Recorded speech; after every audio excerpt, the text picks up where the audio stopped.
Жармат қабыл алған жарандарды қабыл аласың, да? Елдер арыз менен келеді ғой, арыз мұң менен саған келеді ме, тура ма? Шодан мамилені жақсылыққа қылады елгенші. Елге мамилені, мына ел саған арыз менен келгенде, ошоны арызды жақсылап қабыл алып, устанавливать первичное обстоятельства все. Так?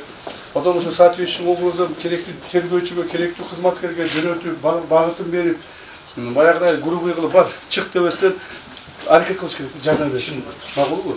Анан кийин баягы деп коет, кайдыга карабастан бардык келген журналга регистрацияларды кылып, бардык колдорду койдуруп, жоопкерчиликти караш керек. Чын деп. Мейлиби? Ийгилик болсун. Сизге жеңилиңиз. Ийгилик болсун. Ошондой Орда жасына. Кандай иште?